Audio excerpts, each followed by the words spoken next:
afternoon, everyone, and Happy New Year. Welcome to another episode of Keeping It Simple with Simplify. So today's guest is Eric Basmajian, who is economic cycle analyst that provides long-term and short-term trend analysis into growth and inflation. So Eric is the founder of EPB Macro Research, and he's created a really interesting framework that combines secular and cyclical trends to forecast economic inflection points, and of course, the resulting impacts on asset prices. So if you're not familiar with his work, I suggest you check him out.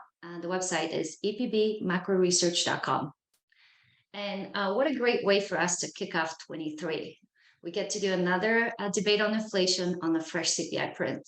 So you already know the normal suspects, Harley Bassman and Mike Green will get at it. The question is, who is Eric going to support? Well, I guess you'll have to wait a minute for that one.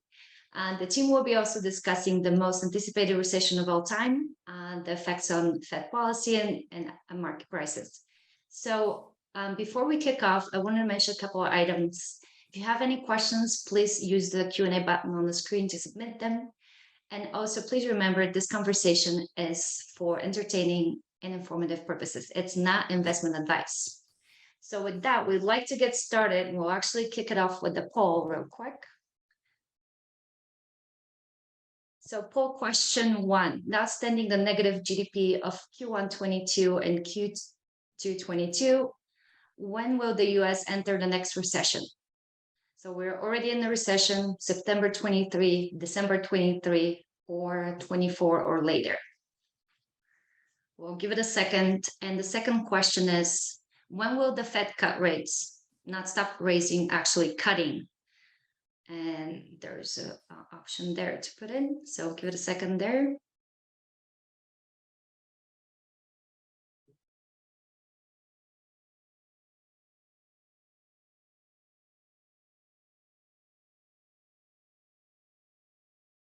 Who won? All right. Ooh. Give it one more minute. So we're either 9 months out of the recession or we're already in the recession. Interesting. Wait, we're in a recession. These are challenging to find. Ow. Okay, just to be very clear, the hosts do not get to vote, or the panelists do not get to vote in those. So that is a genuine audience interpretation of things. To answer the question that was brought in, whose side is Eric going to be on? Well, it's going to be on the thoughtful, factual, and non-emotional side, which means my side. But we're going to engage with Harley. Eric, thank you so much for joining us. You have been kind of one of the shining lights on Twitter in terms of thoughtfulness around economic cycles. Your background, like mine, is in the option space, like Harley's for that matter, is in the option space. And so you tend to think in the world, from a probabilistic standpoint. But one of the unique things that you do, and I think it's one of the reasons why I think you and I are so aligned in the outlook for the economy, is that you focus on trend as compared to level. And so a lot of people, I think, have a very hard time looking at the dynamics of unemployment at 3.5% and saying, oh my God, could we actually even, how could you contemplate that this is a recessionary condition under which everyone is working? But I think you and I would both look at that and say, well, it's not so much the level that matters as it is the change in the level or the direction that it's headed. And that can be influenced by a variety of things. But is there anything I missed in that description? No, I think that's pretty spot on in terms of the way I look at things. And I'm glad to be here in the hot seat, give Harley a chance to get some of his, the last gasps of his pent up inflation energy out on us today. But in terms of the way that I view the world, I look at, as the intro said, I try and first establish what I consider to be gravity in the economy. Where are the long-term forces going to be pulling or pushing us? And to me, the two most influential factors there are debt and demographics. And as a spoiler, both of those factors, in my interpretation, are going to be pulling the economy down, both in terms of growth and in terms of inflation. So we always have to come at the world understanding where that gravitational force is. That's part of the reason why I think Harley's been on the wrong side of this for like 15 years, because he's been fighting this gravity for such a long period of time. Now, for those of us who consider debt and demographics strongly, I don't think we ever suggested that rates couldn't go up, or that inflation couldn't go up, or even that growth couldn't go up with things like fiscal stimulus. It's just that they wouldn't be able to stay up because that gravitational force is going to be pushing you right back down. So on a secular basis, those are the things that I consider. And then from a cyclical basis, something like looking out 6 to 12 months, you hit the nail on the head, where I'm very much focused on the rate of change, or the changing momentum of what I would consider to be coincident indicators. Now, we had a little bit of a discussion in the pre-call about what is a recession, or are we in a recession? And I actually think that it's quite clear. We basically have to look at a constellation of coincident indicators, things like employment, consumption, income, industrial production. Those are the factors that define the economy. And then in my framework, I would use what I would consider to be leading economic indicators to give an idea of where those coincident indicators are going. So that's sort of the nutshell of the way that I come at the world. Now, one of the things that that I struggle with, and I have to be honest with you, I haven't fully determined where I stand on it, is that the single largest contributor to leading indicators tends to be the stock market itself. And so it feels like a very self-referential process. Do you incorporate the stock market in terms of your leading indicator measurements? Is that something that matters to you? So in my framework, I certainly look at it and I consider it, but it's really not an overwhelming part of my framework, because my analysis has shown over the years it's become a less and less effective leading indicator. I would also say that my research has shown another thing about stock market or asset prices as far as a leading indicator, is that when you go from an upturn to a downturn, the stock market tends to be a very poor leading indicator, something that we're going through now. We're going from an expansion to potentially a recession. Stock market historically does not really show an average lead time. When people consider the stock market to be a leading indicator, they're looking at the average lead time ahead of peaks and ahead of troughs, and then averaging the two of them together. The lead time ahead of troughs tends to be relatively consistent in the 1 to 3 month range, but it doesn't tend to be very consistent at all at the peaks. It tends to be something like flat, or maybe a 1 month lag. So when you average them together, people will say, well, stocks are a 1 to 3 month leading indicator. It's really coming out of recessions that the stock market shines as a good indicator. It's really quite poor on the peaks. So I look predominantly to two sectors of the economy to derive my forecast for where the broader economy is going. First is definitely the housing market, and I'm focused mainly on the volume of activity and the construction cycle, not at all on home prices, not at all on home prices. The volume of activity in the housing market. Secondarily, I'd be focused on the durable goods consumption sector / manufacturing sector. I would consider the housing sector and the manufacturing sector to be like the two engines on a plane. And then if you had to pick a third sector, it would be business investment. Those are your cyclical sectors that really drive almost 100% of the recessions throughout history. So stock market, credit market, I consider them, particularly when looking to come out of a recession, but when you're going into one, their track record is quite weak. And I think that looking at those earlier sectors of the economy is going to be much more beneficial. So that matches very closely with the analysis that I've done around this, that one, there's a deterioration in terms of the stock market's capability as a leading indicator.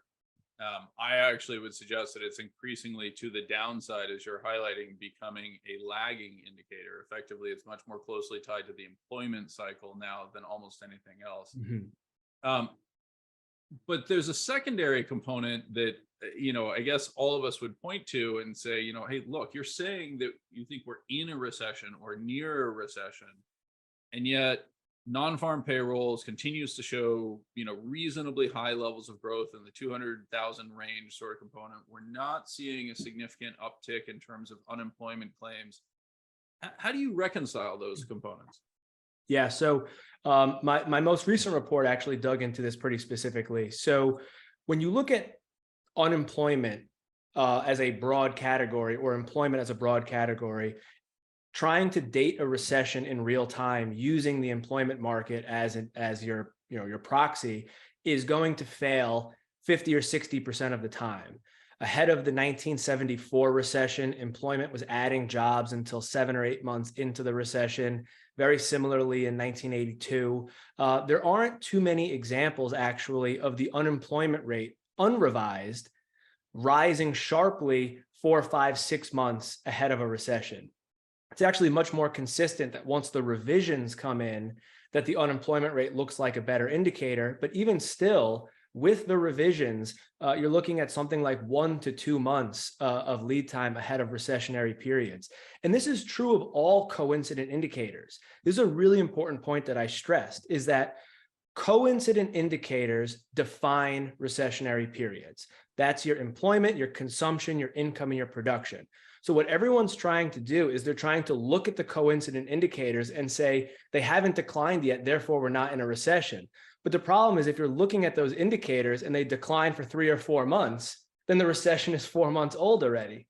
So you can't use those indicators when you're trying to make a real-time assessment. The real-time assessment is what month do they start declining? And based on the analysis that I do of the leading sectors of the economy, that period is imminently. Some of which have already started declining. So for example, industrial production has declined for the last 2 consecutive months. The household survey of employment has contracted as well. And then you expand to something like real retail sales, another coincident indicator that's declined. So you have 50% of the coincident indicators that the NBER uses to date these business cycles that are either flat or in contraction right now. And based on the leading indicators like housing and manufacturing, in my opinion, we should expect those to continue declining. Therefore, the recessionary start date is likely to be, in my opinion, in the vicinity of where we are right now. Now, when we think about that type of dynamic, I guess one of the questions is, well, why do I care, right? Because if stock markets now lag and coincident indicators lag, don't they actually, isn't almost the best thing to do not to pre-announce the recession, to not get ahead of this, right? Not to, as Harley points out with inflation, not to highlight 12 months ago that inflation will retreat because nobody's going to believe you 12 months from now, right? Mm-hmm. How do you think about that dynamic? Does this even matter? Not to undersell your service or the work that I spend on this stuff either. Yeah. So what we're getting into now is the sort of the lead lag times between when there's a major inflection in coincident data and how that gets reflected in asset markets, because ultimately we're all trying to make money using these cycles. So nailing the recessionary start date is great, but we're really trying to make money here. So there, in my opinion, based on my analysis, is still a reasonably strong correlation between the movement in asset prices and coincident data. The strongest of that, as you mentioned, being the employment data, particularly this cycle where everyone has gravitated so strongly to the labor market data. It's almost like asset markets are unwilling to price in a slowdown until it's reflected in that labor data, which we know is only going to be reflective of a recession once you're well in it already. So I think there is value to getting ahead of the crowd or ahead of the coincident indicators. The challenge as an asset manager is basically how do you navigate the lag time between when you get a confident cyclical inflection signal to when the market makes that realization. This cycle in particular happens to be quite long on that basis from a historical standpoint. And in my opinion, that's mainly because how high growth was pushed. Normally, over the past 15 years or so, growth oscillated from 3% to 1% to 3% to 1%. So every time growth got to 3 and you got a cyclical inflection and growth started to head down, the market started to price in recession quite quickly because you were pretty close to 0 already. The problem this time was that growth was pushed on a real basis to 9, 10%. So you got a cyclical signal that growth was going to start decelerating, which in fact it did, but it was decelerating from such an insanely high level that it was like a plane falling from 100,000 feet. It's taken a long time to fall back to trend.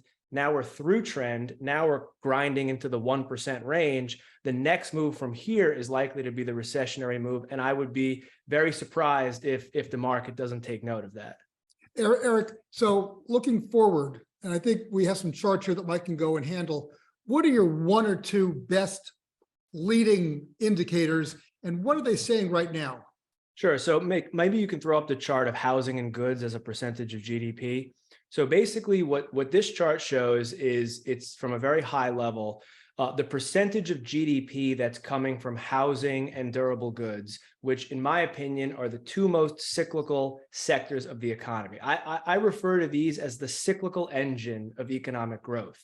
Part of the reason that the post-2008 period had such weak growth and such weak inflation is because the cyclical engine was clearly impaired, as you can see by the red line in the chart there. So this chart is extremely consistent in forecasting recessions, meaning that once the cyclical engine of the economy starts losing momentum or the blue line starts declining, you have on average 7 months until the start date of a recession. There was only one false signal going back over 60 years, which was in 1967, and there was one no signal ahead of the 2000s recession, which we can get into.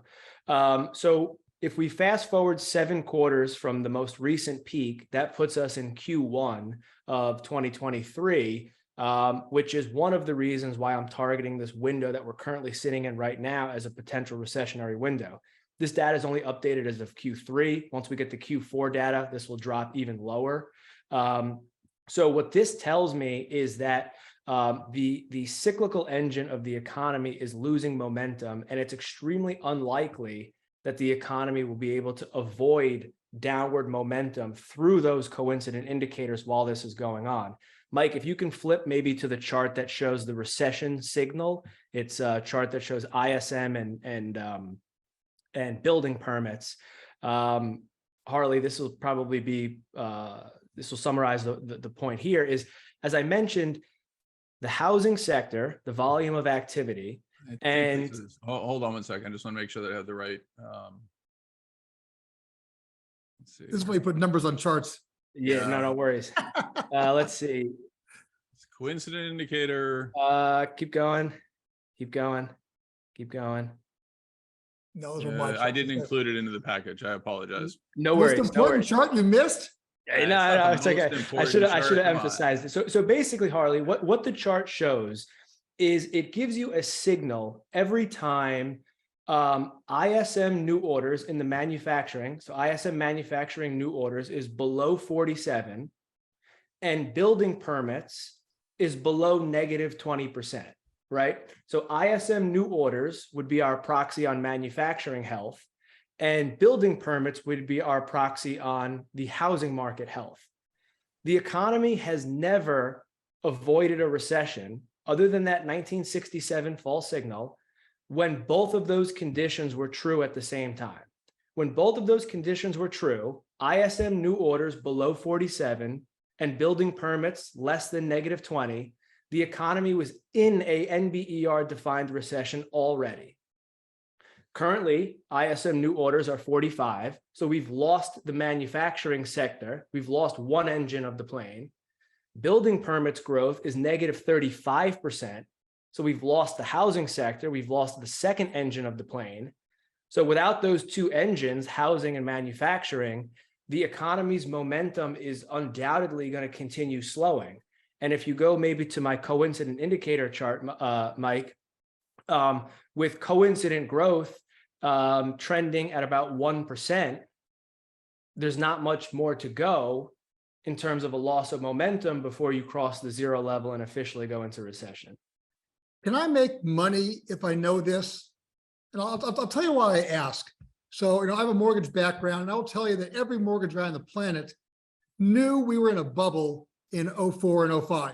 Everyone knew it. And lots of the big boys went out there and they put on their short in the housing market thinking they were going to go and win. And they all got rinsed out. And you know how did Paulson make his money? How did he make his billions of money? You know how? It's because he didn't figure out that we were going to have a problem until the end of the game. He got in 06, 07. All the smart mortgage guys, they lost. So I wonder if it's possible to go and actually make money with this, because if I come in too early, I get stopped out. Yeah, it's a good point. And going back to what Mike said, it's all about the rate of change or the inflection points. If you were in 05, 04, 05, and you looked at any chart of the housing market, prices or volumes, I mean, you were going straight off the chart to the top. So there hadn't been any downward inflection yet in housing activity or housing prices. The volume of activity really peaked in late 05, early 06. You would have gotten a strong cyclical signal from the housing market and the manufacturing sector by 07. So by 07, you would have been sitting there and you would have been saying, there's a very significant contraction going on in the volume of activity in the housing market. It's spilling through to a slowdown in manufacturing activity. The economy is likely to have recessionary risk. Now, you could express that in a variety of different ways. You could use that to forecast maybe the Fed is going to stop hiking. You could forecast changes in asset markets because of recession or no recession. But I don't think it's fair to say that my process would have got you in at the top in 04, 05 because it was such a bubble. In fact, quite the opposite. My process would be waiting for when there is a change in momentum in all of this activity. Housing data didn't peak until really the beginning of 06. So by the middle of 06, end of 06, you would have started to see the housing market slow down. And then as you moved into 07, you would have seen coincident indicators slow. It's very much about the progression of how things move from monetary tightening through the housing market, through the manufacturing sector. The economy, to me, as much as it changes over time, it still follows a very predictable sequence. And if you're willing to watch that sequence as it unfolds, you can make more timely decisions about what's going to happen to this chart here, the coincident indicators, which is ultimately what drives profits, Fed decisions, and asset prices broadly. So have we reached the point now where it's time where we could transact on this information? So in my opinion, yeah. So I think that recessionary risk is imminent, meaning that when we look back on this period, maybe a year from now or whenever most of the data and revisions comes in, I think that there's a greater than 0% chance that the recession is backdated to begin in December of 22 or the first quarter of 21. And the reason that becomes important, Harley, is because as we've been having just very quickly, I'm sorry, you said first quarter of 21 there? 23, I'm sorry, 23. Okay. Thank you for catching that. So as you know, as we've been debating this interest rate trade, that obviously is critical because there's a huge camp of people that were and still are in the higher for longer and would be betting on rates going to 5, 5.5, and even 6. My process would take the complete other side of that and say, now you're actually starting to take to reach a point where it's timely to take bets on the Fed undershooting the expectations that are currently baked in. So rates reaching a terminal rate less than, let's say, 5%, and the Fed being forced to cut earlier and cut harder than what's priced into the curve. For example, Harley, if we go into recession in 23, which is, of course, my view, right now the rates market is pricing in that the Fed funds rate is going to go from something like 5 to 3, 200 basis points of cuts. There's never been a recession in history that's been solved with 200 basis points of cuts. So either this is going to be no recession or the most mild recession in history, or the Fed's going to have to go way deeper and harder than what's priced in. So that's how I would be using this information. So when we had guests on this show and some hosts also in December of 2021, talking about the best trade in the market was to go and buy 30-year treasuries and that inflation was transitory, your information would have said they're wrong or would have said they're right. And the fact that if you bought the 30-year treasury back then, when some people advised that, they'd be down 28% now, but we'll ignore that small detail. Small detail. So the way that I would answer that is there were several events that occurred throughout 2020, and people may be saying that I'm making excuses here, but there were several parts to this inflationary story which rewarded people on the inflationary side for reasons that I think were out of their control or out of their forecast. For example, the same way that I have leading indicators of economic growth, I have leading indicators of inflation. Leading indicators of inflation had in fact started to turn down at the end of 2021, which made most business cycle analysts predict declining inflation and stepping into long duration bonds or rate trades. In the beginning of 2022, we were obviously hit with an unpredictable shock, being the Russia-Ukraine invasion. That caused commodity price growth to go from something like 10% annualized to 100% annualized in like a month or two, right?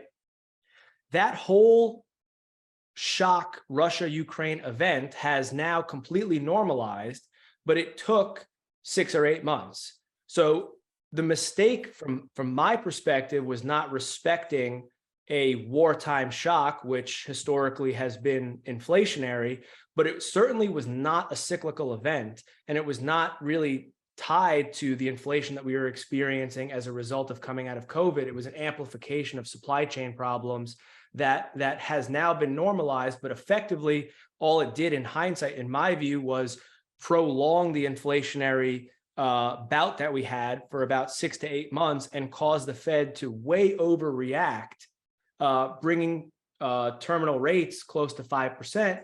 And that overreaction is reflected in the yield curve with the 10-year rate almost 150 basis points underneath where the market's projecting the Fed funds rate to be. So I think that it was a series of shocks that clouded that event.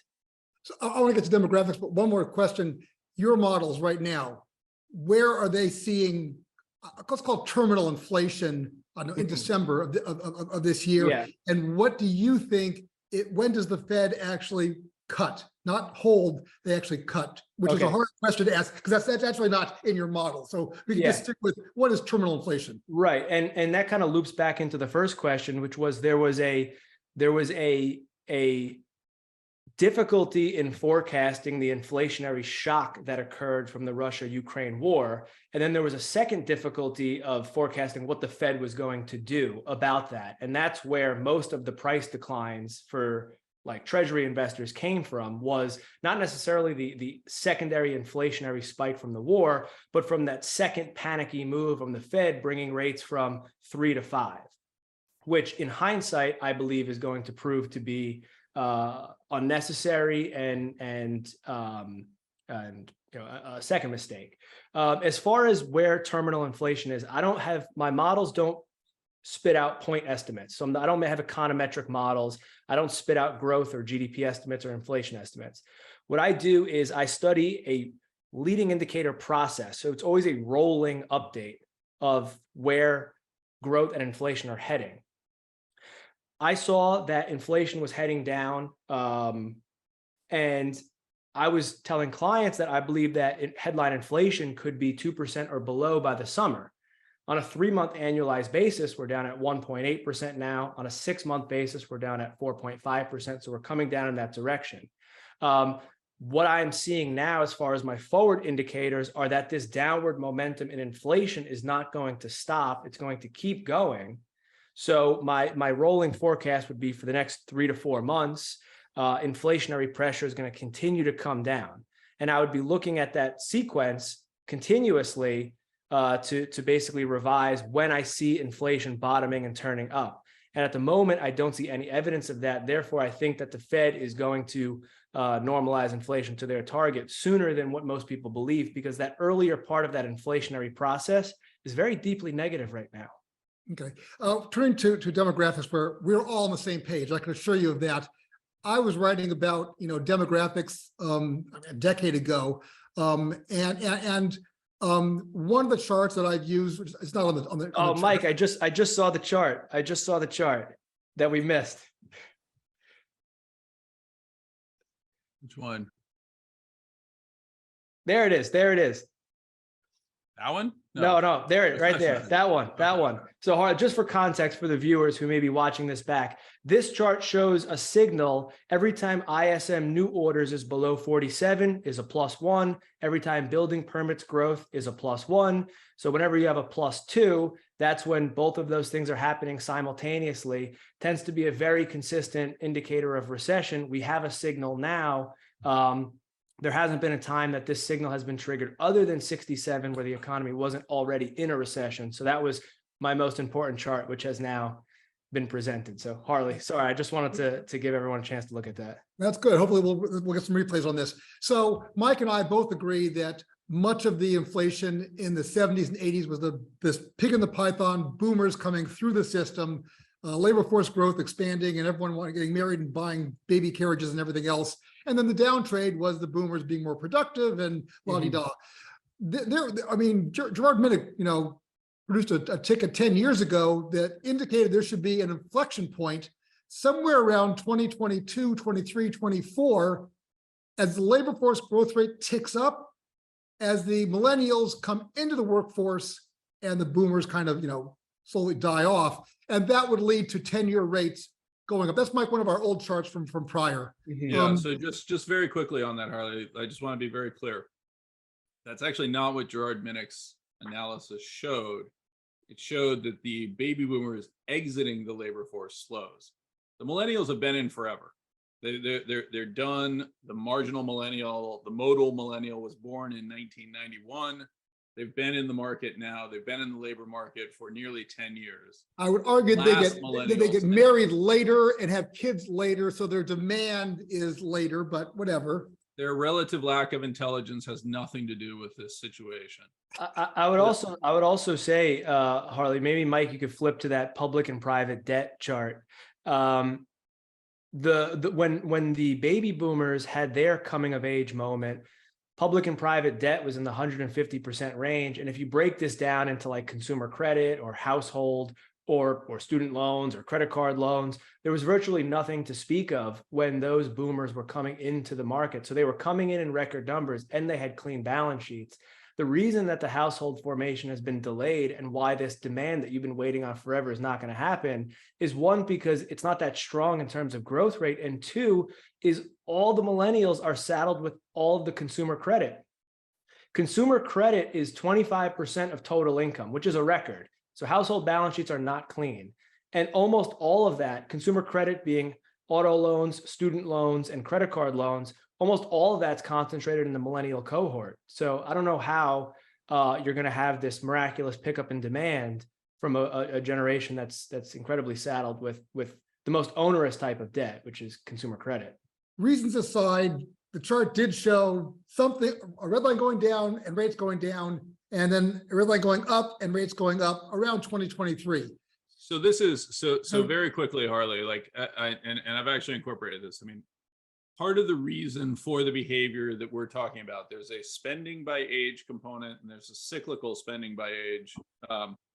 Eric has included these two charts. I think they're fantastic for illustrating this. So one, this is actually done by age of household head, to be very clear, right? So this is not by age of individual. This is age of household head.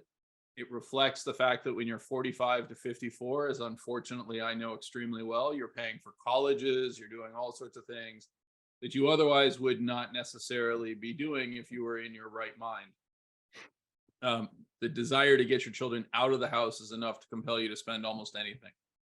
The dynamics of cyclical spending on a cohort basis significantly lower, and there you actually do see elements of the peak in spending comes from the 35 to 54 because it's a much more decision-based spending. Do we go on vacation? Do we take, do we put the kid in private school? Do we do these sort of things? By the time you're 45 to 54, you're coming out the side of it. You don't have the same discretionary component to your spending.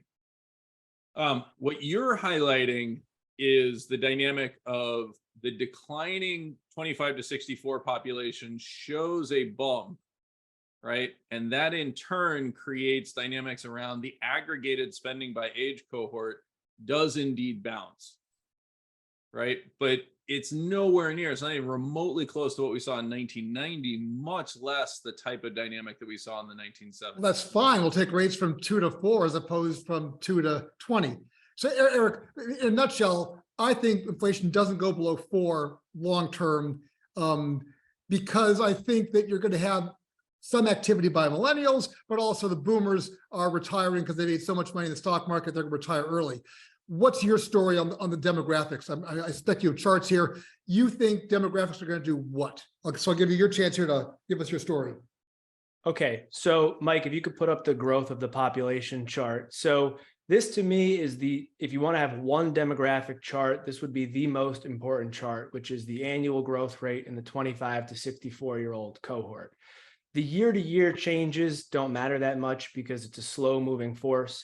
So what the green line shows is what the average growth rate was for the 2010s, the decade that we had the very weak performance in growth and inflation.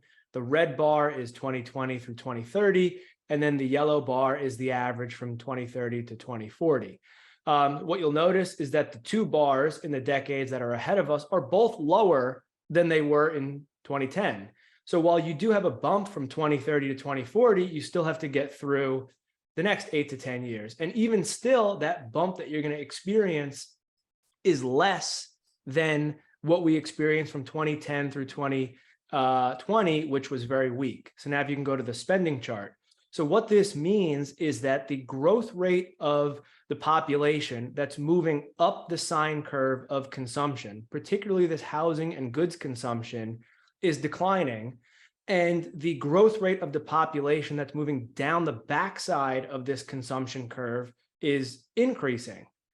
So now what this means is if you go to the housing and goods as a percentage of GDP, what that means is this chart is going to be secularly under pressure, meaning that without exogenous demand, meaning increases in debt, you're not going to be able to sustain levels of housing and goods activity near the long-term average. We're falling below now, and the secular forces are going to be pushing you closer to that red line, which means you're going to be experiencing very anemic activity in the housing and goods sectors, which is the ultimate driver of most of the inflationary pressure. The last point that I want to make on this chart, which is incredibly important, I'd love Mike and Harley's take, is that if you go from 1965 to 1980 in this chart, Harley, this is the period that we had very high inflation. And the average level of housing and goods consumption was above the average. It was about 13.5%. But if you go to the public and private debt chart, that above average level of cyclical economic activity was achieved with zero increase in public and private sector debt.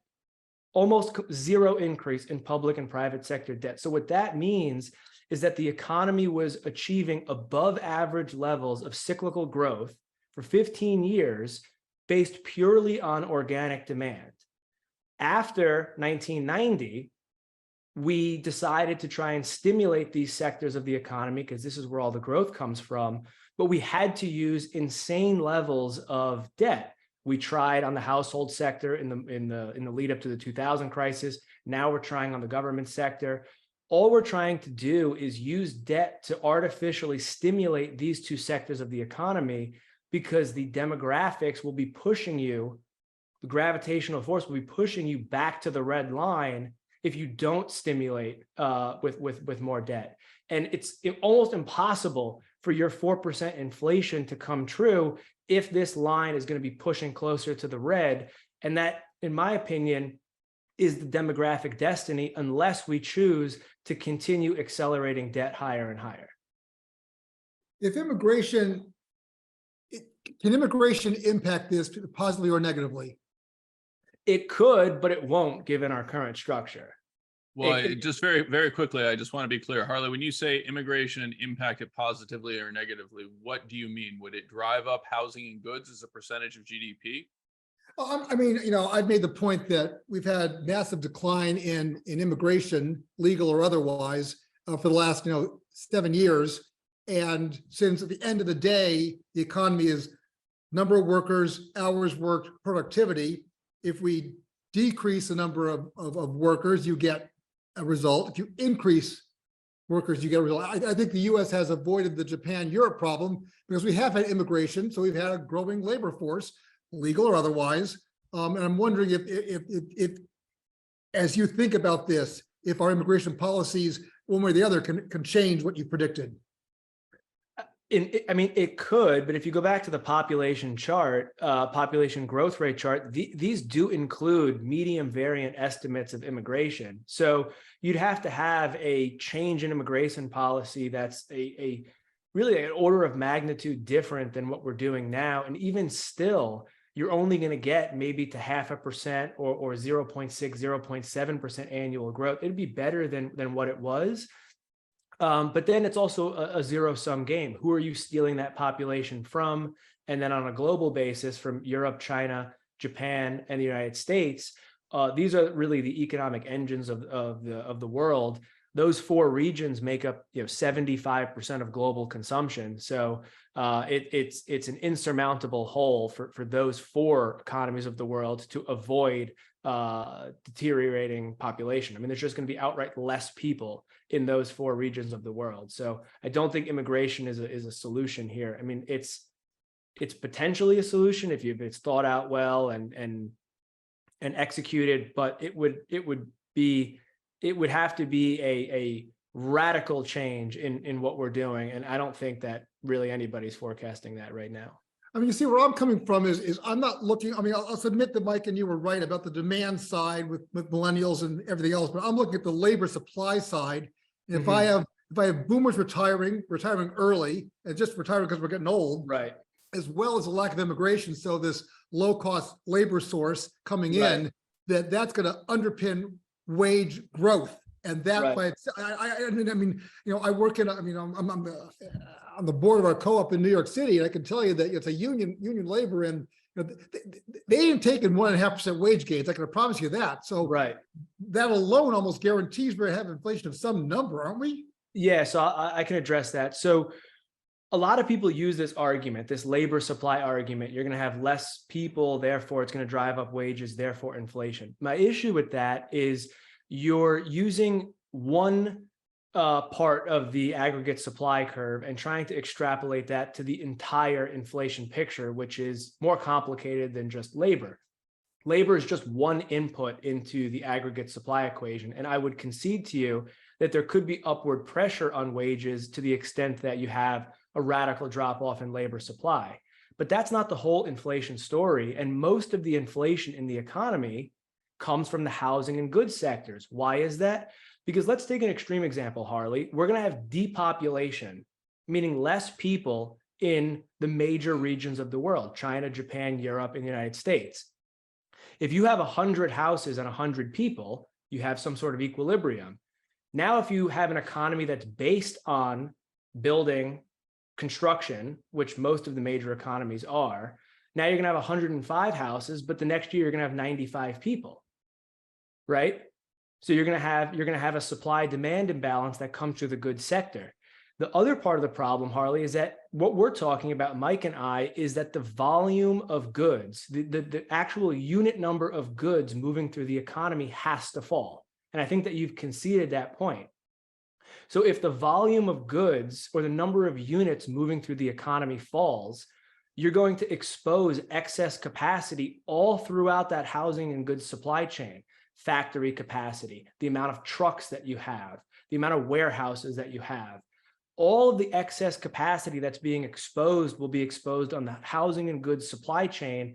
And I think people are being too narrowly focused on this labor issue, which is just one component of an aggregate supply situation. Well, my daughter's trying to buy a house right now, and there's no excess supply of houses, I'll tell you that.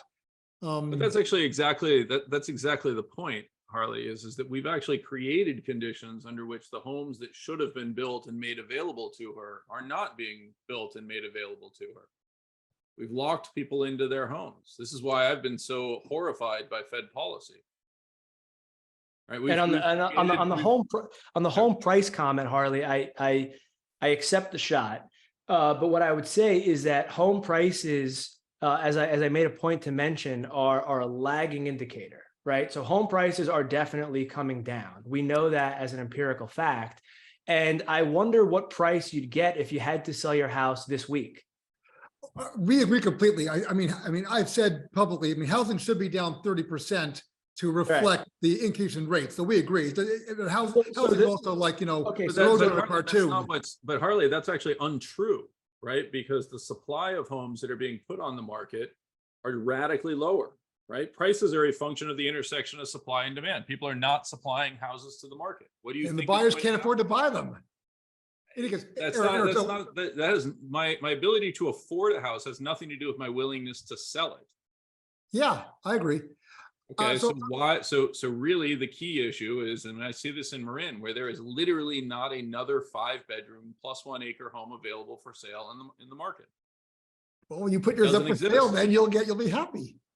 Not necessarily, right? The bid ask can be wide enough that no transactions actually happen, Okay. So Eric, which is exactly idea what is we're to- setting in place. That's a catastrophic outcome. Yeah. Do I build houses to meet your daughter's demand?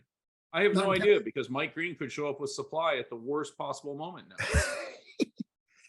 So Eric, I want to buy rates, 5-year, 10-year, or 30-year. Which do you like? I mean, I think they're all expressions of the same trade, right? They're all good. They're all expressions of the same trade in my view, which is ultimately you believe that these secular forces of debt and demographics on a secular basis and recessionary conditions on a cyclical basis are either going to push the Fed funds rate back to zero or it's not, right? And I don't mean that they're going to go to zero in 6 months, but at some point, let's call it in 2024, rates are going to be zero or close to zero as a result of cyclical recessionary pressures and secular debt and demographic conditions, or they're not. And to the extent that I'm right, it's largely irrelevant, I think, whether you buy 5, 10s, or 30s. Fair enough. Stocks you don't like. Stocks, I mean, as a, if someone's watching this with a 30-year horizon, I'm not anti-stocks for a long-term portfolio, but on the margin, I would be underweight stocks relative to your benchmark, because I think that stocks and risk assets ancillary to stocks are among the most mispriced I've ever seen, going back from historical data. As proximate as I believe we are to recessionary conditions, I've never seen stocks virtually this mispriced. There's So I no don't right like answer. stocks. There's no right answer to this question over here, but I'll give it because I have to. Gold, I mean, aside from looking good on a ring. Yeah. So my view on gold is that when the economy is accelerating upwards, you'd want to own risk assets over gold. But when the economy is decelerating, as it is now, gold may decline in absolute terms, and I think that it probably will, but it should hold up better than risk assets. So if you plot, let's say, stocks to gold, the ratio of stocks to gold should decline if my view on recession is correct. So maybe that means stocks declining more than gold, or stocks declining and gold staying flat, but the ratio of stocks to gold should decline. So, I'm not in love with gold, and I don't think it's going to go higher on an absolute basis, but on a relative basis, gold would be in one of my top holdings on a relative basis. Just after you get out of all of your rates trades and your defensive trades, there's really not a whole lot of cyclical risk I'd want to be taking. So I'd preference gold over those assets. When I go look at the yield curve, this is the hardest part for me. 2s, 10s, 3 months, 10s, 5s, 30s, forward 5s, 30s, which is like utterly insane. I mean, all those yield curves, you can pick which one you want. 2-year forward, 1 year forward. They don't predict recession. They say we're already in a depression with bread lines. Yeah, clearly we're not. How do you make that work? Because I can't. Wait, okay. Maybe you can clarify for me, why is the yield curve saying that we have bread lines? We've been, let's call it, 10-year minus 3 months. It's negative 100 basis points, let's call it. We've been here before. Why do you say now we have bread lines? I'm confused. Our forward 5s, 30s are like, although we have some charts that, I mean, I guess if you if you Yeah. look back to the 80s, 79 to 82, I guess, yes, we had them, but for the Right. previous 40 years, there's been nothing like Right. that. I'm not sure we've ever actually had 30s, 40s inverted by 25, 30 basis points. I mean, But Harley, I guess the question I would ask you is why are you surprised? We've never had, other than Volcker, a Fed step in and engage in Right. such extreme behavior. Exactly. That's exactly where I was going with that. If this was not the inflation of the 70s, but we used the 70s playbook in terms of jacking Which rates was up wrong in the 400, first place. Both Harley and I would kind of agree on that. then why should we not expect record levels of inversion if it was the wrong playbook? because in past times, the curve didn't invert until the Fed was almost done, as opposed to inverting like, almost before they even started. That's why. But Harley, why would you interpret that's a that? result That of the has everything to secular. do with the Fed. That has nothing to do with the market. The market told the Fed stop, and it refused. I think that It has the capacity perfectly to do that. I think it perfectly speaks to this chart that we're presenting right here. I mean, this is the chart that 10-year and 30-year rates are looking at, saying that you're going to have difficulty sustaining 4%, 3%, 5% for anything other than a transitory period of time, Harley. Therefore, the longer term rates are gravitating towards where the market thinks that the Fed's going to be in relatively short order. And this is underpinned by the idea that inflation's going to 2 or thereabouts. Like that has to happen, right? Yeah, Because we can't have definitely. negative real rates indefinitely. No, of course, definitely. And we've heard a lot about how this inflation is going to drop to 4 and stop, and then just move sideways forever, or drop to. That's Heard a Pick- lot about it. Harley just told you that. Pick your number. I've never seen the inflation rate move sideways. Harley, maybe you tell me a period of time that's happened. But I don't know where these numbers are coming from. Right. So like, I'd love to know an explanation of how we get to 4% and stop. So for example, Harley, let's say if we just use our GDP equation of nominal GDP is equal to money times velocity, right? I know you had a huge debate with Lacey Hunt about this, but just hang on with me for a second. If I take the 3-month annualized rate of inflation, that's fair, right? 3-month annualized rate of inflation, it's 1.8%. And if I take the 3-month annualized rate of coincident economic growth, which I think I have a chart in here somewhere, it's a totally objective composite of income, consumption, production, employment. 3-month annualized growth, 3-month annualized inflation. Nominal growth is 3.5% over the last 3 months. Why is that? Well, the Fed has slowed money growth to -2%, and the secular conditions preclude velocity from rising enough to offset negative money growth. So to the extent that the Fed doesn't stimulate monetary aggregates to 20, 10, 30%, how could you get inflation to stick at 4%? I mean, look, my thinking in the end of the day is just we have a labor problem. I don't think anyone's disputing, and no one's disputing the fact that we have a labor problem, Harley. The question is, what is the implication from that? Is the implication from that despite rapidly slowing growth in incomes, we're all going to decide to pay people more? That doesn't seem likely. Well, you gotta get them to work somehow. You gotta pull them out of someplace. When you say you've got to get them to work, does that mean that I have to pay my housekeeper more because I have to keep my house clean, or does it mean that I cut back on my housekeeping? Does it mean I go out to dinner less? Does it mean I buy a new car every 5 years or a used car every 5 years instead of every 4 years? You know the answer to all of these. I just buy less. Or you buy different. Wages have to be paid out of revenue. Revenue is synonymous with nominal growth. Going back to the example that I just articulated, if nominal growth is trending at 3.5%, how do you get 4% inflation? You'd have to assume that the Fed and fiscal authorities perpetually stimulate money growth 10, 15, 20% year in, year out to hold nominal growth at these levels. How else can you get there? I mean, maybe the answer is we have fiscal policy that, I mean, I don't agree with, but fiscal policy that puts money into people's hands to go and spend. It has to make a difference. I get that, and I'm sympathetic to that view, but my issue with these inflationary forecasts when we go down this road is we have to be clear that we're now totally speculating on what politicians may do in the future versus arguing about actual economic conditions. Actual 100% economic agree. Very well said.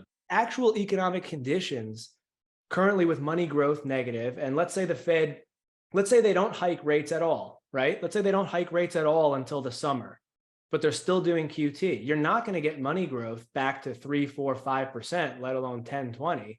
So you're going to be experiencing lower levels of nominal growth, and you want wage growth to be above the level of nominal GDP. It just doesn't seem feasible to me without margins literally going to zero. That seems challenging. So the concept that inflation is going to rise to 4 and stick, I struggle with, and I got beat up on Twitter a little bit, although it was partly a designed tweet. But if you take the CPI rate less shelter, so total CPI, only thing that you exclude is shelter, because shelter is continuing to rise. Shelter is continuing to rise, and I'm looking at this on a 6-month annualized basis.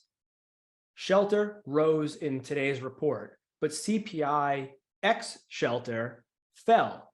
CPI X shelter over the last 6 months is down to 2.7%.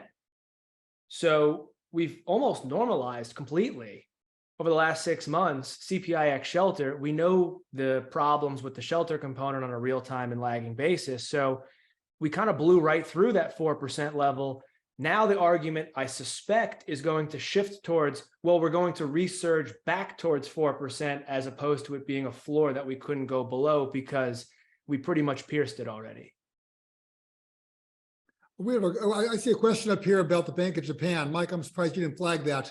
Well, I was going to suggest that we actually move into some questions because we managed to chew up most of the hour with relatively benign discussion around the dynamics of, are we in a recession or are we not? I think the really critical thing, just to summarize what I think both Eric and I are saying, is that one, we're absolutely seeing economic conditions weaken. The Fed is clearly at a point where it's beyond restrictive. The cyclical aspects of the economy, whether those are housing or autos, are not only in the toilet, but heading even worse from what we're seeing. And importantly, the lagged dynamics associated with that really haven't even begun to hit. So we haven't seen payrolls contract at all in the housing sector. We haven't seen payrolls contract meaningfully in the manufacturing sector. But it's very hard to not see that as imminently ahead. Now, the flip side of that is some of the things that you are correctly highlighting, Harley. There will be relative labor tightness, particularly in certain sectors of the economy, and that will ultimately prove supportive for a period of time. But the flip side of that, of course, is that as we discover that labor is more expensive, we unleash innovations and we start replacing workers in fast food restaurants, we start replacing workers in retail, et cetera. And we actually emerge from those conditions with a higher productivity, but lower employment. Right. So the bizarre dynamic from what I'm watching and what I continue to object to is that the Federal Reserve has somehow decided that it's not within their purview to target climate change, which, by the way, I actually support them not getting involved there. But they're the people who should come out and tell you how much workers should get paid. That's completely insane. Like where we are right now is everybody seems thrilled that the Fed is super intent on destroying price signals to the economy about what we need because they seem to be really enthusiastic about people finally getting what they have coming to them, right? Like, I don't get this at all, but it seems to very much be the case. Okay, so we had a couple of questions that came out that I think are actually very much worth hitting on. So one is this question on demographic contribution. I think we've kind of hit on that point. Eric and I would really emphasize that we're showing here the United States, and yes, Harley, by the way, I do think that there is a modest uptick associated with demographics. Unfortunately, I think our policy towards destroying the economic potential at this point in time is likely to further stunt that, to create effectively hysteresis. That means it's worse than we otherwise would have gotten. That's in the most demographically positive region in the world. Take this over to Europe, take this over to China, et cetera. It's just outright contraction in a lot of ways. Mm-hmm. Question, historically, some catalysts pulled us out of recession, be it housing acceleration or build out of the internet, comms, et cetera, or globalization? Do we worry there's not a productivity growth driver on the horizon that can catalyze an economic recovery? So I actually would flip that, unfortunately, on its head completely and say that those catalysts tend to create conditions under which we overspend in excitement and then we get the hangover, right? In the same way that we're experiencing this time around. All the, the housing story was supposedly finally the millennials are going to start buying their homes and start their household formation. And we responded to that by doing what we always do with the millennials, which is punching them in the face. Let's see, if we're in or about to see a recession, can you explain why commodities, specifically oil and copper, are bouncing off recent lows? Eric, I'm interested in your comment. Harley, I'm interested in yours. I would just highlight that it's very one of the most important and powerful features that exists in markets is called the calendar year. And so when I start off the calendar year, I've got a fresh slate. I can decide to take risk. I can decide to make investments. I can decide to do things. And as we've already heard over and over and over again in the popular press, well, maybe we had the recession last year, right? I just think that's what this is. We also have the narrative around China reopening, even as it shuts off tourism from the United States, Japan, and Korea. I just don't see it, guys. I'm sorry. But Eric, I'm interested in your reaction there. And then Harley, if you want to toss in something there, I'm sure you have thoughts as well.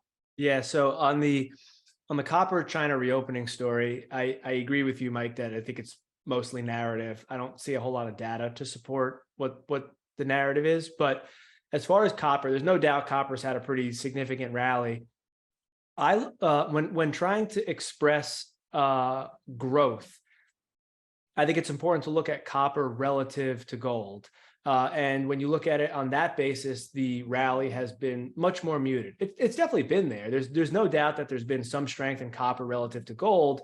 I think it's idiosyncratic relative to that China reopening story. Because if you look at a broader index of base metals relative to gold, or a broad index of industrials relative to gold, we're pretty much still in spitting distance of the cyclical lows. So as far as a growth signal, I don't think there's much to speak of coming from the China reopening story. You're getting a pop in copper, and you're getting a pop in Chinese equities, which is dragging EEM higher. But once you normalize this for the same rally that we've seen in gold, it tends to pour some cold water on this, rise and growth narrative. So that's the way that I look at it. I usually try and always normalize what I'm looking at, stocks to bonds, stocks to gold, commodities to gold. And that tends, in my opinion, to give a cleaner read. And when you do it that way, it's not as impressive as of a rally, although it's something. Okay, so I'm going to stop for 1 second. I want to share the screen just to show exactly what Eric is hitting on there, because I do think it's a really valid point. It's also one of the ways that I tend to approach these. And so you guys are getting the benefit of sneaking behind the compliance wall here. All we're showing here is this is the price of copper in nominal terms in white. The orange is the price of copper in gold terms. As regular listeners know, I dispute the idea that quote unquote gold is money, but I do think that gold is monetary commodity, right? And so it doesn't actually have changes in its utility function tied to industrial activity in the same way that copper does. So what Eric is actually highlighting is what we would have seen in a pre-1971 or a pre-1946 type environment, where the price and the relationship between copper and gold was largely tied to cyclicality. To Eric's point, you can see here the copper gold ratio is actually unchanged basically since China discovered that it wasn't the future in 2011, right? Post that, they elected Xi, and they've made nothing but bad choices since. All right, let's go on to the Harley. Did you want to add anything there, or Pass. pass? Okay. What would be a catalyst for assets to reprice, derate, other than employment? I got to be honest with you. I think this is one of these interesting things. I think there are two components to it, but I do ultimately think that the employment story is the really key story here. And the thing that worries me most, aside from the obvious overlap that I have with it, is in recent recessions, what we've actually seen is a pruning of the older population, despite the dynamics of, non-discrimination against old people. Harley qualifies, I don't yet, but we tend to see this dynamic of particularly older men losing their jobs, never working again, right? Their body of industry specific knowledge has been destroyed. Their wage requirements are too high. They end up as a Walmart greeter as compared to a trial lawyer. And by the way, like this is not something unique in history. This has happened throughout history, right? It's just do you pick the young, hale, and strong bricklayer, or do you pick the old, wizened, experienced guy? In almost all situations, you're going to go with the young, hale, strong one, right? The problem that I have, and the reason I'm so concerned about that is that the dynamics of saving in this country and allocations into things like 401ks and IRAs are actually skewed in the opposite direction. So those who are over the age of 50 begin their catch-up years in which they can contribute crazy amounts of money compared to those under that age. If those people lose their jobs, they're no longer making their contributions. And importantly, unlike prior cycles where those individuals would have historically been contributing to active managers, now that money's flowing into passive. So this is what I'm watching very, very carefully. I'm not seeing signs yet of a huge pickup in unemployment or declining contributions to 401ks, but it is what I'm watching for. Eric, I don't know if you have any thoughts there, or Harley, if you wanted to add anything. Yeah, maybe I'll just take that opportunity to give my comprehensive thoughts on employment and what we're seeing. My framework, whenever I look at these things, is I always try and find the most reliable indicators and I put them into a composite basket, because at any given time, an indicator will fail. Even the best leading indicator or best coincident indicator doesn't have 100% perfect track record throughout history. You can't find a single indicator that's perfect. But what you can find is a series of 5 or 6 indicators that all have 85 or 90% success rates. And when you aggregate them together, the whole basket is less likely to give a false signal at a turning point compared to one standalone indicator. So with that preamble in mind, when I look at the employment market, it's extremely important not to just look at the non-farm payrolls number, because that's a singular indicator. We have to take our signal from the collective basket. So when I look at the employment market, when I'm trying to gauge the coincident, not the leading, the coincident strength of the labor market, I look at 5 variables. This is all outlined in one of my last reports. I look at the non-farm payrolls. I look at the household survey. I look at the unemployment rate. I look at the aggregate hours worked, Harley, which you mentioned, which is payrolls and hours. And then I look at the insured unemployment rate, which comes from the Department of Labor claims data. So that's a really good comprehensive basket. You have payroll data from 2 different surveys. You have hours. You have 2 different reports, the BLS and the Department of Labor. You get a good comprehensive 3-dimensional view. When we look inside the guts of that basket, what we see is the household survey of employment is flat to down. Aggregate hours worked, because the work week has been declining so rapidly. Aggregate hours worked peaked in October, so that's been down for 2 months. The unemployment rate, let's call it flat. The insured unemployment rate from the claims data is up from 0.8 to 1.2. And then you have the non-farm payrolls data that's continuing to rise. So my point here is that 1 of 5 indicators is rising strongly. 4 of 5 indicators are flat to down. So when you take them and you put them into a composite and you graph the composite index has shown basically a contractionary reading for the last 3 of 4 months.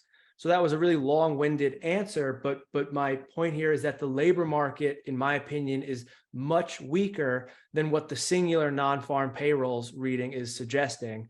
And there's really good concrete evidence to support that. So I think that part of the reason that we're overly focused on the strength of the labor market is because everyone's looking at one number that happens to be the one number that is diverging from the rest of the basket.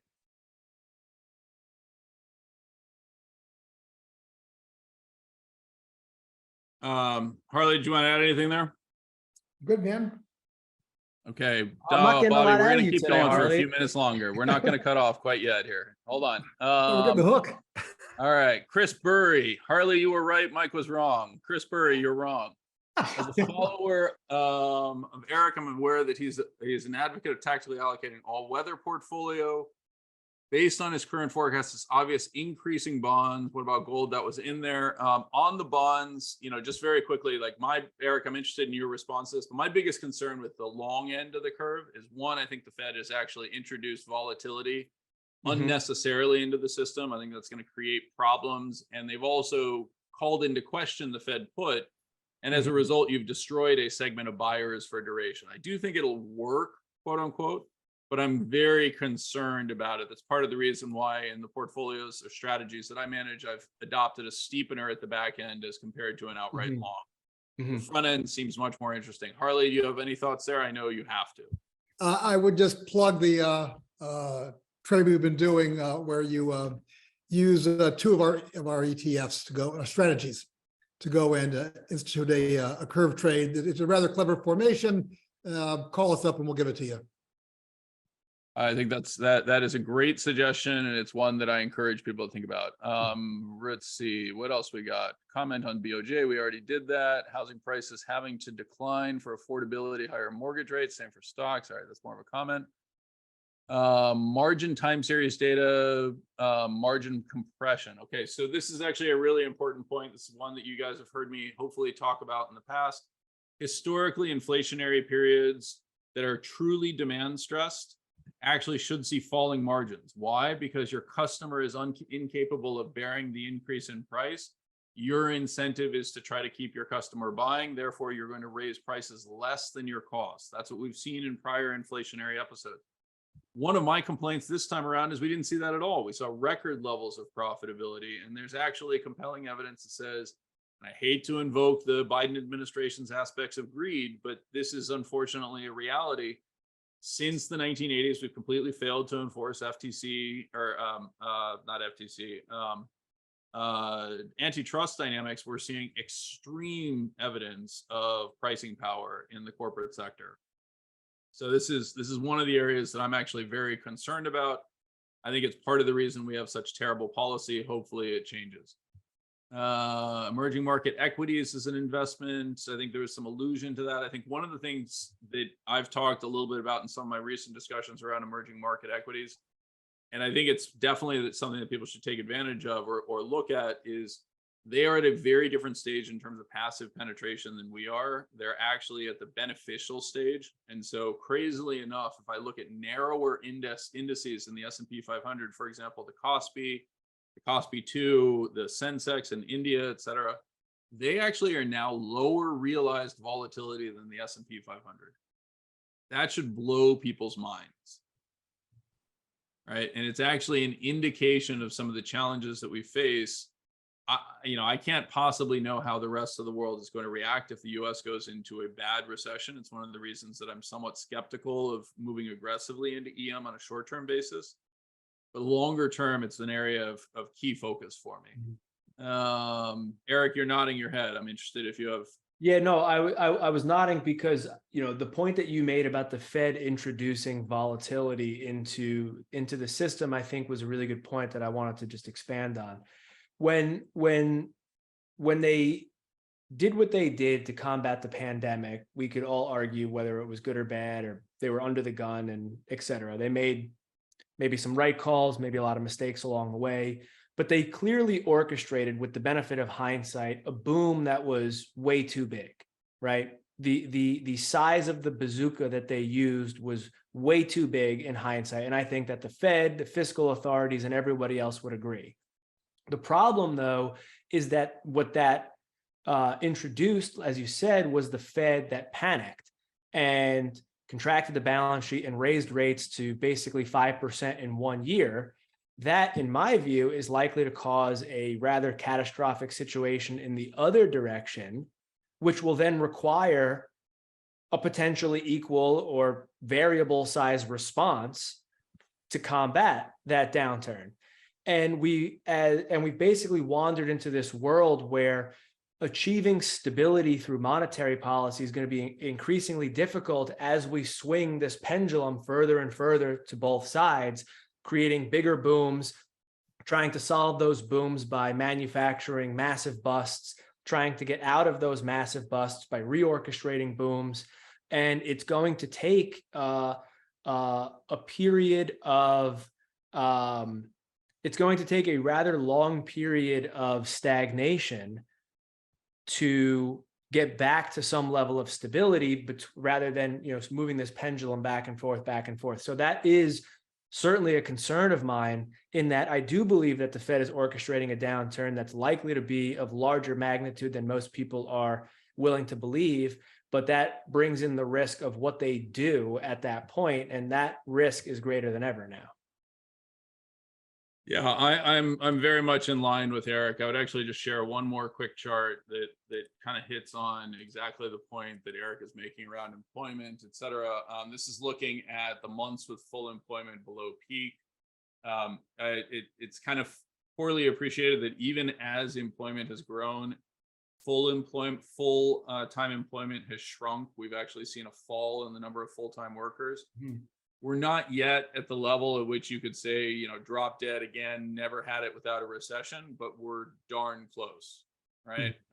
It's just like we just keep stacking up the evidence at tier one, where I wrote about some of these dynamics. Like, there's so many ducks in a row that, like, you kind of have to at this point adopt it as a base case. And Druckenmiller was talking about, I believe, either today or yesterday, it should be your base case. The question is just how bad is it going to be? Right. That's really kind of the thing that boils down to me. And I think Eric also just hit on a really important point. So many people were critical of an interventionist Fed. The reality is they're being interventionist again. It's just in a direction that people seem to generally want to experience. It's built into our Calvinist tendencies to want to see people flogged and beaten in the stocks. So with that said, I think we're going to wrap it up here. Harley, this was fantastic. Thank you as always for your patience and participating. Eric, I appreciate you coming on. I'll make sure to adopt you so that you can benefit from your tweaking Harley in the process. Our audience, I can't say thank you enough, except to Chris Burry. And Mike, where are the machines going to go and automate the ETF managers? Oh, they already have. I'm fully automated. I'm just going on autopilot at this point. ChatGPT has been running this whole conversation. All right. Well, listen, we're going to hand it back over to Bobby. Bobby, thank you for hosting us, and I'll shut up now. All right. Guys, this has been great. Big shout out to Eric. Thanks for your time and coming over. And thanks to our audience for spending time on Thursday afternoon. We will be communicating the recording of this early next week, so look out for that email. And then don't forget to sign up for the next guest, which will be on February 9th. And we're going to have Nomura strategist Victor Schvetz. So with that, happy long MLK weekend, everyone. And I'm sorry, I'm going to interject one more thing. Eric, if you wouldn't mind providing Bobby with a copy of the report that you referenced a couple of times, we'll make that available to anybody who reaches out. For sure. Thank you again.